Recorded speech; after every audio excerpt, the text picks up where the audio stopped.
At Describe TV. Great deal of news today from the electric vehicle or EV industry in terms of inventory at dealerships is surprisingly robust and really outpacing gas vehicles. Are there government forces behind the scenes changing the landscape of charging stations? And how does that compare to gasoline stations? Also, there's a new article about how this may affect the defense industry and army bases and military bases. So let's kind of jump right in and see what is going on, first of all, with inventory. So you have the new car inventory for electric vehicles going through the roof. There are double the amount of EVs compared to gas cars at dealerships. That right there tells the whole story. On average, all the dealerships across the country, there are twice as many EVs on the ground as there are gas vehicles. Think about that. If you're going to go car shopping, you're going to find that electric vehicles vastly outnumber the percentage of gas vehicles on the lot. So if you're shopping, you have twice as many to choose from EVs. You may have half as many to choose from for gas. In some parts of the country, all you have is EVs. In fact, Jeep dealers were notified a couple weeks ago that Jeep is not sending any more gas vehicles to dealerships in 14 states. So it's going to be more than 2 to 1 there. So double the amount. And it says this solves a problem with car shopping. Well, it only solves it if you want an EV.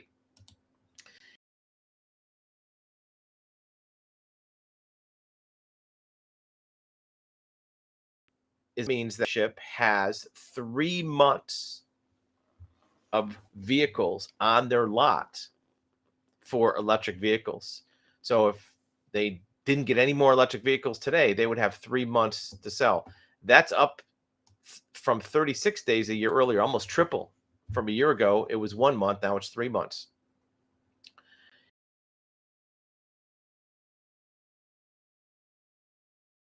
So the new EV emerged them more staying power. And this is something that we've talked about quite a bit, where used EVs are now something to consider,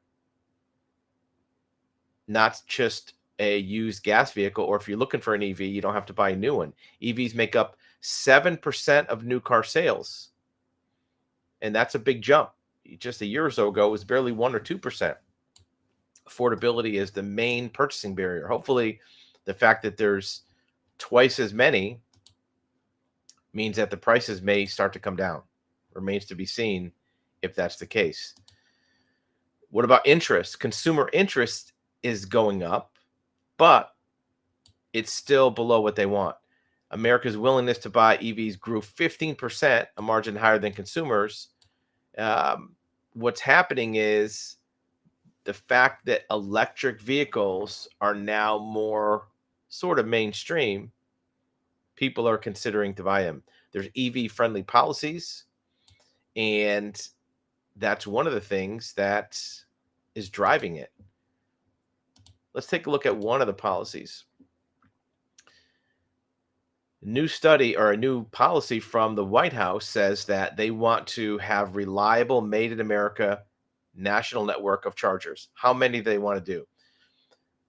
The goal is 500,000 public chargers. That's their goal.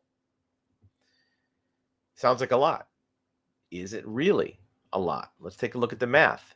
It says that they want to do this by maybe 2050. That's their net zero, but it doesn't really say what the time frame is. But let's say they get 500,000 public chargers. How does that compare to gasoline stations? Well, according to the petroleum industry, there are 145,000 fueling stations across the United States. You might think, well, gee, 500,000, that's like 4 times as many compared to 145. But it's really not. This is fueling stations. This is a gas station. This number is chargers. So one is the whole gas station. 500 chargers is 500 individual plugs. So for gas stations, how many gas pumps are there at a fueling station? I don't know, maybe at least 4, right? Some of them have 6, some have 8, some have 20. The big fueling stations. What's the average? The average is probably about 6. So if you take 145 times 6, now you're talking almost a million gas pumps. This is half that. Now, is it an apples to apples comparison? Maybe not, because when you go to a gas station to fill up, how long does it take? Pull up, put it in the gas pump, 2-3 minutes, close the filler tank, boom, you're on your way. EVs, you have to sit there for a while. So the usability might not be apples to apples. However, most gas pumps aren't used all the time. So it may not be that big a deal, right? If you look at a gas station, how many times is all the pumps taken up? Most of the time they're empty. And the other difference is everybody, well, I shouldn't say everybody, but most people have a gas station at home. If you have an EV, you have a plug-in charger. So you don't always have to charge on the road. So this may not be as big of a deal as it seems, but what are your thoughts on it? Is 500,000 going to be enough chargers? What about other practical differences in the electric vehicle industry? Well, there's a research team saying that military bases are under threat from electric vehicles. In front of every military base is a facility like this with bollards and all kind of blockers to keep vehicles from smashing through the gate. But what you're going to find is these EVs are a lot heavier. Many of the military bases will need to be redesigned to withstand differences in acceleration and weight distribution, which weigh more and get to their top speed quicker. So here's the thing. The engineering of these military bases are such that they have serpentine pathways. So you can't get a running start from, hundreds of feet away to smash into the gate. They figure if they make you so you're stopped before you can get to the gate, there's no way you can accelerate that fast. However, EVs can accelerate very quickly and they're heavier. So they may have to rethink the design of entrances, barriers, and processes for electric vehicles.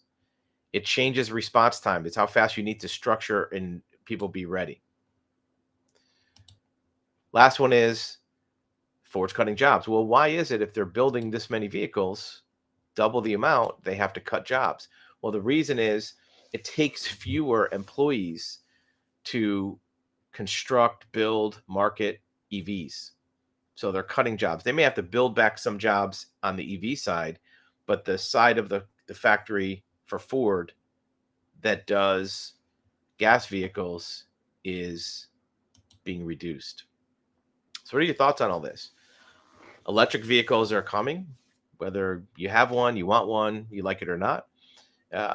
All of the behind the scenes infrastructure is being geared up for EVs. The manufacturing at auto companies, government regulations, the infrastructure for charging is coming, even rules for registration of vehicles.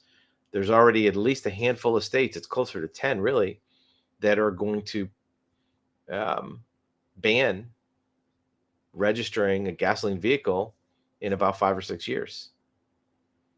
They're going to ban selling them in their state. So if you want to get one, you have to get it in another state and then hope that you can register it in your state. At some point, you won't be allowed to renew registrations. What about classic cars? What if you have an older, 69 Camaro or 70 Hemi Cuda or something that you want to keep on the road? Are those going to be allowed? Either way, an electric vehicle is certainly something which has an advantage for most households. It may not be your primary vehicle right now, but if you have one as a secondary vehicle that you can charge at home and use around town, if it has a 100 or 200 mile range, it's probably a benefit, especially if you can get some kind of lower cost electrical base fee by charging at night, adding solar. It may be a way to go. In addition, at some point, you may not have a choice. So building in an electric vehicle into your household now, even if it's not your ideal choice, might be a way to not be caught flat-footed when it happens. Get a charging plug put in your garage, If you do it without being rushed, you can actually be pretty cheap. Next time you have an electrician at your house, have them put in the circuit into your breaker box, put the wires to where they want to go to a junction outlet. And then at some point later, when you know what type of vehicle you have or what kind of plug it is, you can put the actual outlet in your garage. But if you do it when there's already an electrician at your house, there's not an extra call out charge, and the cost of the wire and the plug is minimal. The labor time is going to be almost nothing. So if you already have them there, that'll save you some money. And then at a later date, just putting in that plug is no big deal. Electric vehicles are a controversial subject. Some people love the idea. Some people hate the idea. Some people that love the idea still don't have one either because of cost or because of their lifestyle. Some people that hate the idea have one because it's the cool thing to do, or acceleration, or maybe performance. Either way, it's a good idea to start matriculating the electric vehicle concept into your household, even if it's just a plug-in hybrid to start with, not a pure EV, just to get used to how it works. And that way, when fast forward 5, 6, 7 years, when that's all you really have, or even if there are some gasoline vehicles available, they may not be as convenient to come by. There may not be as big of a variety. In addition, there's also the question of, what about larger vehicles? There are no EV dump trucks, as one politician said the other day. There are no EV buses at this point. They're working on them, but creating electric vehicle motors and batteries that can pull, dozens of tons, 50, 60,000 pounds at this point is problematic because you don't have the battery capacity. Let us know what you think in the comments. Do you have an EV? Is it something you want? Or is it something which